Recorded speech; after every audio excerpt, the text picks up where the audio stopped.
अगर कहानी अच्छी लगे तो लाइक, कमेंट, सब्सक्राइब जरूर करना। चलते हैं कहानी में। फोन की रिंग बज रही थी। हॉस्पिटल के उस कमरे में जॉली और रजत के अलावा कोई नहीं था। जॉली रजत के दिल की धड़कन को साफ सुन पा रहा था। वो अंदर ही अंदर मुस्कुरा रहा था, लेकिन बाहर कोई प्रतिक्रिया नहीं दे रहा था। वहीं रजत का दिल हर एक बजती रिंग पर इंजन की भांति तेजी से चल रहा था। आखिरकार किसी ने फोन नहीं उठाया तो रजत के चेहरे पर परेशानी के भाव उभर आए और वो जॉली को देखने लगा। जॉली ने पलक झपका कर कहा, आप चिंता मत करिए। अननोन नंबर का कॉल उठाने से मना किया है मैंने, इसलिए शायद वो लोग फोन नहीं उठा रहे हैं। आप एक बार और ट्राई करिए। रजत ने एक नज़र जॉली को देखा और फिर से फोन लगाने लगा। वहीं जॉली खुद से ही बोला, वाह रे मोहब्बत, कैसे कैसे काम करवाती है तू। जो इंसान किसी की भी नहीं सुनता, आज वो एक आवाज सुनने के लिए मेरे कहे अनुसार चल रहा है। रजत ने 5 बार कॉल लगा लिया, लेकिन किसी ने फोन नहीं उठाया तो उसे अब टेंशन होने लगी। इधर जॉली के घर में एक ही फोन था, वो भी सोफे पर पड़ा था, और बाकी सब बाहर खुशी और गौरी को भेजकर वापस आ रहे थे। दादी जी और दादाजी दोनों अपने अपने कामों में लगी गए। राम ने जब फोन देखा तो उस पर 5 मिस कॉल देखकर वापस फोन करने की सोची, लेकिन फिर वो रुक गया और दादाजी के पास जाकर उन्हें बताया कि किसी अनजान का फोन आया हुआ है। तभी दादाजी ने उसे फोन लगाने को कहा। राम ने फोन लगाकर उन्हें पकड़ा दिया। इधर जब फोन आया तो रजत ने झट से उठा लिया और बेसब्री से सामने वाले का इंतजार करने लगा। तभी दादाजी बोले, अरे भाई, कौन सा कित फोन करो, कौन है, कहाँ फोन किया है। रजत ने जब किसी आदमी की आवाज सुनी तो उसने फोन जॉली की ओर बढ़ा दिया। जॉली ने दादाजी से बात की तो दादाजी ने उसे बता दिया कि खुशी और गौरी दोनों यहाँ से रवाना हो चुकी हैं। जॉली ने गुस्से में दादाजी से कहा, आपने एक बार भी नहीं सोचा कि दोनों लड़कियां कैसे आएंगी यहाँ। आप भी ना। दादाजी कुछ नहीं बोले तो जॉली ने फोन काट दिया और परेशान भाव से कुछ सोचने लगा।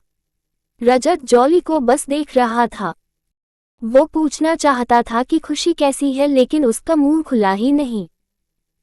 जब जॉली कुछ नहीं बोला तो रजत ने गला ठीक करते हुए कहा, तो हो गई घर पर बात, सब ठीक है ना। जॉली, नहीं, कुछ ठीक नहीं है। जॉली के चेहरे पर परेशानी देखकर रजत भी परेशान सा हो गया। उसने पूछा कि क्या हुआ है। जॉली ने सपाट लहजे में कहा, जब मेरा फोन नहीं लगा तो खुशी दीदी और मेरी छोटी बहन यहाँ आने के लिए रवाना हो गई। अब वो यहाँ तक कैसे आएंगी। उन दोनों को तो यहाँ का कुछ पता भी नहीं है और ना ही उन दोनों के पास फोन है। रजत, कोई बात नहीं, मैं मेरे आदमियों को लगा दूंगा।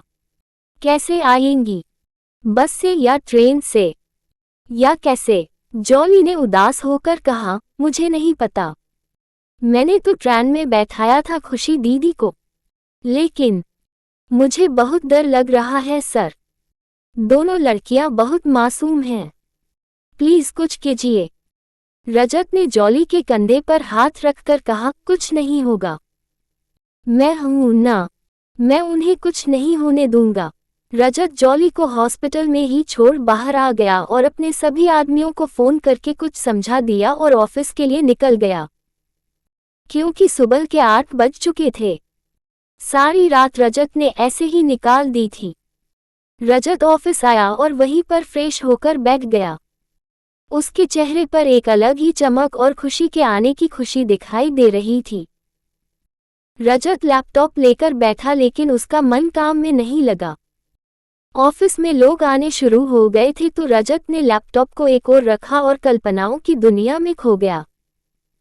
खुशी ट्रेन से उतरी तो सामने रजत को देखकर उसके चेहरे पर चमक आ गई। वो रजत की ओर बढ़ रही थी। जैसे जैसे खुशी रजत की ओर बढ़ रही थी वैसे वैसे रजत के दिल की धड़कन बढ़ रही थी। खुशी के चेहरे को देखकर रजत के दिल में सुकून की लहर दौड़ गई। जब खुशी रजत के ठीक पास आकर खड़ी हो गई तो रजत ने खुशी की कमर में हाथ डालकर उसे अपने करीब करके कहा, बहुत इंतजार करवाया है तुमने। अब मैं तुम्हें खुद से दूर नहीं जाने दूंगा। सर, सर, रजत सर। एक लड़की ने रजत के कंधे को हिलाते हुए कहा। रजत अपनी कल्पनाओं की दुनिया से बाहर आया। उसने लड़की को एक नजर देखा, जो उसे खुशी दिखाई नहीं दी। बार बार रजत पलक झपका कर उसे देखते हुए बोला, कौन हो तुम? सर, मैं कल्पना, लड़की ने जवाब दिया। कल्पना? रजत ने लड़की के शब्द दोहराए। लड़की आगे बोली, जी सर, ये फाइल कंप्लीट हो गई है, आप एक बार पढ़ लीजिएगा। अगर कोई कमी हो तो बता दीजिएगा, मैं कर दूंगी। हम वहां टेबल पर रख दो, रजत ने कहा। लड़की ने फाइल रखी और चली गई तो रजत ने लंबी सांस ली और मुस्कुराकर खुद से ही बोला, ये मुझे क्या हो रहा है? खुशी की आने की खुशी इतनी ज्यादा क्यों हो रही है? रजत ने अपना सिर हिलाया और फोन निकालकर टाइम देखा। 10 बजे चुके थे। उसने एक फोन किया और बोला, कोई खबर? नहीं सर, सामने से जवाब आया तो रजत ने फोन काट दिया और किसी बच्चे की तरह मुंह फुलाकर बैठ गया। आज पहली बार वो किसी के आने का इंतजार कर रहा था। इंतजार करना कितना मुश्किल है ये तो वो पिछले कुछ दिनों में जान ही गया था, लेकिन जब कोई हमारे करीब आ रहा हो तो हर पल उसके आने का एहसास क्या होता है, आज रजत ये महसूस कर रहा था। इधर खुशी और गौरी अभी भी बस स्टॉप पर बैठी बस के आने का इंतजार कर रही थी। तभी उन्हें पता चला कि कुछ देर में जयपुर के लिए बस आने वाली है, तो दोनों ने एक दूसरे को देखा और पलक झपका कर लंबी सांस लेकर खड़ी हो गई। कुछ ही देर में बस आ गई और दोनों बस में चढ़ गई। खुशी ने बस में देखा तो ज्यादातर लड़के और आदमी ही दिखाई दिए, औरतें तो 2-4 ही थी। गौरी ने खुशी को 3 सीट की ओर इशारा किया, लेकिन खुशी ने गर्दन हिलाकर मना कर दिया और 2 सीट वाली सीट की ओर इशारा करके गौरी को आगे चलने के लिए कहा।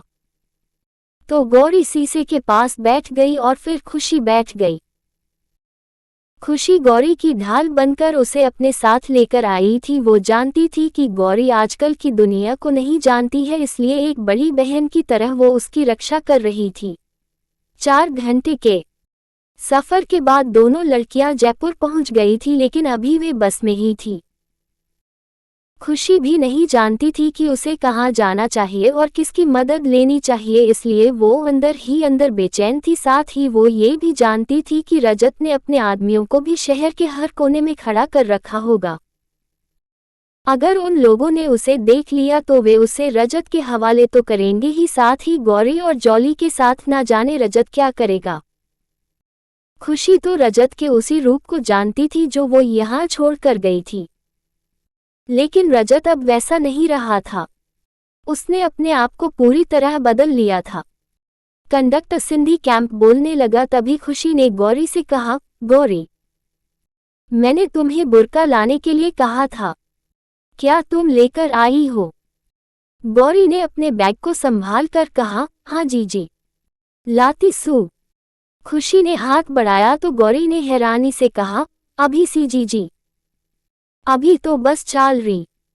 खुशी, हमें ये अभी पहनना होगा। गौरी, मैं कोई रिस्क नहीं लेना चाहती। बस में कोई 2-4 लोग ही बचे थे तो दोनों लड़कियों ने बुर्का पहन लिया। तब तक बस रुककर बंद हो चुकी थी। खुशी ने गौरी का हाथ पकड़ लिया और बस से उतर गई। सिंधी कैंप पर लगी भीड़ को देखकर गौरी थोड़ी घबरात हुए बोली, ए जी, इतना लोग तो महारे मेला में भी ना आवे, ये सब कित जा रहा सी?